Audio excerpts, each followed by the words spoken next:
bilang, tolonglah si David dan si Feby buatkan ibadah kita pada hari ini. Ya Bu.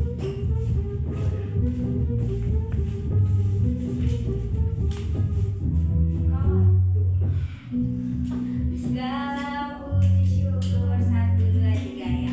Segala puji syukur hanya bagimu Tuhan, sebab Kau yang layak dipuja. Kami mau bersorak meninggikan nama-Mu Tuhan. Haleluya.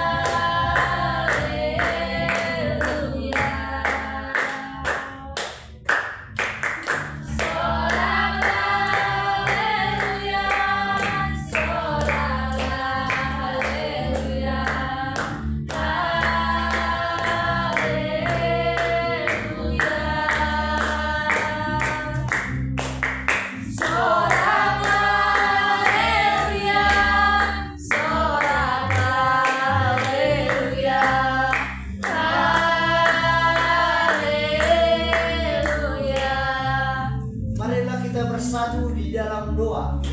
Ya Tuhan Yesus, terima kasih Tuhan Yesus, di pagi hari ini kami bisa berkumpul di sini Tuhan Yesus. Iya Bu. Oke, baik. Yang menjadi topik pembelajaran kita pada hari ini yaitu sikap toleransi antar manusia. Bisa kita semuanya sekalian membacakannya? 2, 3, ya. Sikap toleransi antar manusia. Oke, sebelumnya pembelajaran kita yaitu tentang perbedaan. Jadi itu ada sangkut pautnya dengan sikap toleransi antar manusia. Nah, sebelum kita memasuki topik kita lebih dalam lagi, Ibu akan bertanya kepada kalian semua. Kira-kira yang menjadi pertanyaan yang pertama yaitu bagaimana cara menunjukkan rasa syukur atas teladan Yesus dalam melayani. Kira-kira menurut kalian bagaimanalah kita menunjukkan rasa syukur atas keteladanan Yesus dalam melayani? Bagaimana kita bersyukur? Siapa bisa menjawab? Saya Bu, Yanta? dengan cara berterima kasih kepada Tuhan Bu. Ya. Oke, soal yang kedua, mengapa Daniel tetap berani memegang imannya meskipun berada di negeri yang berbeda? Siapa tahu di sini cerita tentang si Daniel. Si Daniel itu pernah ke sebuah negeri yaitu negeri Babel. Dia di situ mau, nantilah kita tonton videonya. Saya tahu ceritanya. Wah, jangan ceritanya, tapi pertanyaannya mau dijawab. Kalau pertanyaan, mengapa dia bilang apa tadi soalnya Bu? Mengapa Daniel tetap berani memegang imannya meskipun berada di negeri yang berbeda? Iya, karena dia dekat sama Tuhan Bu. Karena banyak Bu kan Bu, jadi dekat sama Tuhan dia, makanya itu aja sih Bu yang saya tahu. Oke, untuk menjawab soal yang ketiga dan yang keempat, kita akan menonton satu video. Tapi sebelum kita menonton satu video, Ibu akan menjelaskan tujuan pembelajaran kita pada hari ini, yaitu yang pertama menjelaskan arti toleransi, yang kedua mengucapkan syukur atas keberagaman yang ada di tengah-tengah masyarakat, yang ketiga mendaftarkan sikap pro toleransi dan anti toleransi, yang keempat membuat sebuah karya kreatif dengan tema toleransi. Nah, itulah tujuan pembelajaran kita pada hari ini. Selanjutnya kita akan menonton sebuah cerita yaitu Daniel dan teman-temannya taat kepada Tuhan di negeri Babel.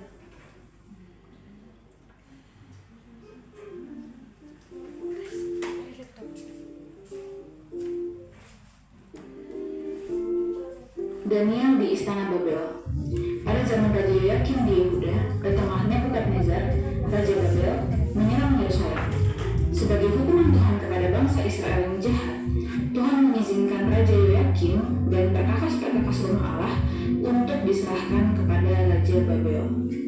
Selain itu, Raja Babel juga memerintahkan untuk membawa para pemuda dari Israel yang berasal dari keturunan raja dan bangsawan, yaitu mereka yang pintar dan berbadan sehat. Mereka harus dibawa ke Babel untuk menjalani pendidikan selama 3 tahun lamanya sebelum nantinya bekerja pada Raja Babel.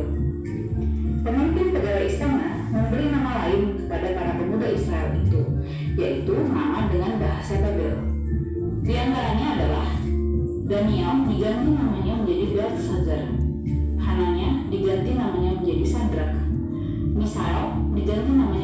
Mesak. Azaria diganti namanya menjadi Abednego. Daniel dan teman-temannya adalah orang-orang yang takut akan Allah. Mereka berketetapan tidak makan dan minum dari santapan raja yang sudah disiapkan. Senang dengan mereka mendapati bahwa mereka 10 kali lipat lebih unggul dari semua orang berilmu di kerajaan itu. Maka bekerjalah mereka pada raja.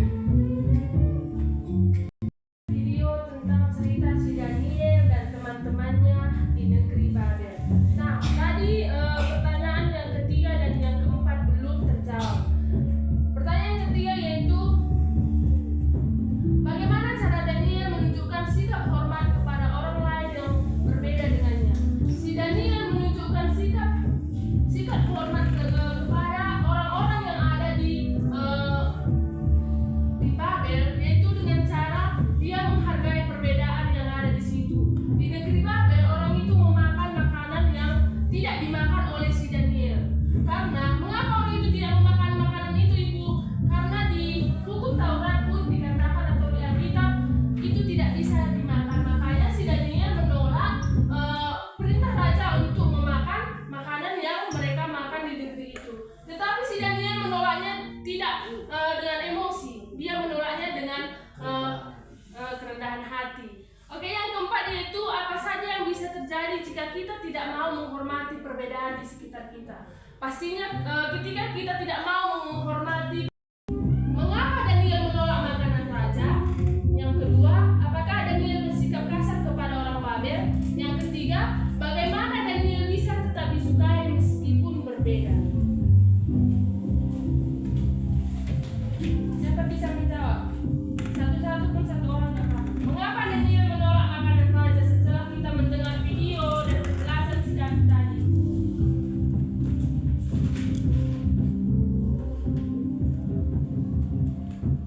Bisa?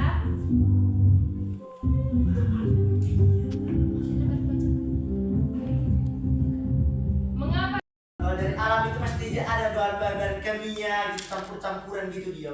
Bu, makanya itulah alasannya mungkin Daniel menolak makanan dari raja itu. Oke, itu disediakan oleh negeri Babel itu dilarang di dalam hukum Taurat. Itulah jawabannya yang benar. Tapi yang dibilang si David juga udah benar. Itu pendapat itu negeri Babel ada sebuah persahabatan yaitu bernama Daniel, Hanaya, Misael, Azaria. Itulah sahabat-sahabat Daniel.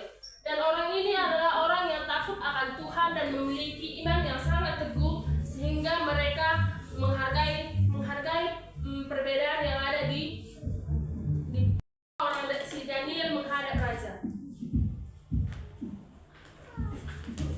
Siap penas ini pelayan ya.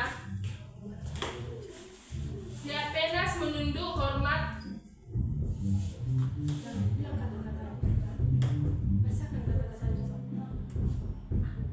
Membawa para pemuda Israel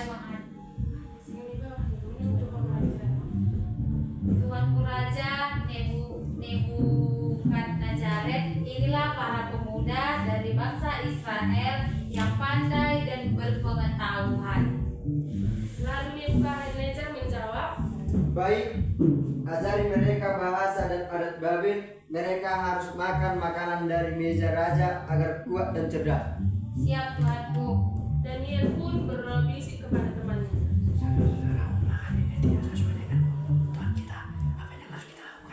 Lalu si Hanaya menjawab, Betul Daniel, tapi bagaimana jika kita menolak mereka bisa marah? Daniel menjawab, Kita harus tetap setia kepada Tuhan. Cara kita semua akan lebih cantik dengan happiness. adegan yang kedua, Daniel meminta izin kepada Aspenas dengan hormat. Daniel, Tuhan Agnes, hamba mohon izin agar kami tidak memakan buah makanan dari meja raja. Kami hanya ingin makan sayur-sayuran dan minum air selama 10 hari. lalu Aspenas menjawab, Baiklah, aku akan memberimu kesempatan dalam 10 hari. Izinkan kami mencoba 10 hari. Jika kami tampak lemah, kami akan mengikut perintah Tuhan. Adegan yang ketiga yaitu 10 hari telah berlalu, para pemuda Israel tampak sehat dan segar. Lalu si Arpenas berkata, Benar Tuhan, mereka benar-benar menyertai mereka. Daniel dan teman-temannya saling berpandangan dan tersenyum, dan Daniel pun berkata, Tuhan telah memberkati kita karena kita tetap setia, tetapi juga menghormati orang lain. lalu Hananya pun berkata, Kita bisa hidup bersama orang Babel dengan damai tanpa melanggar iman kita. dan disambut dengan Azaria. Inilah arti toleransi yang sejati, tetap setia kepada Tuhan namun tetap menghargai sesama. Oke, terima kasih buat anak-anak yang sudah meninggalkan iman, tetapi menghargai perbedaan yang ada di sekitar kita. Tuhan tidak mengajarkan kita untuk membenci perbedaan, tetapi Tuhan mengajarkan kita untuk menghargai setiap perbedaan yang ada di sekitar kita, maupun kebiasaan dengan toleransi. Kita bisa hidup rukun, saling menghormati, dan tidak memaksakan kehendak orang lain. Dan toleransi itu mengajarkan kita supaya kita menghormati perbedaan yang ada di sekitar kita, baik itu perbedaan pendapat, suku, bahasa, ataupun segala macam. Itulah yang bisa Ibu jelaskan tentang toleransi. Kesimpulan pembelajaran kita pada hari ini yaitu Daniel dan ketiga teman-temannya, yaitu Hananya, Misael, dan Azaria, dibawa ke negeri Babel dan dipilih untuk bekerja di istana raja. Walaupun mereka tinggal di tempat yang berbeda dan diajari cara hidup orang Babel, Daniel tetap setia kepada Tuhan. Ia menolak makanan-makanan dari istana yang sudah dipersembahkan kepada berhala dan memilih makan sayur serta minum saja. Karena kesetiaannya,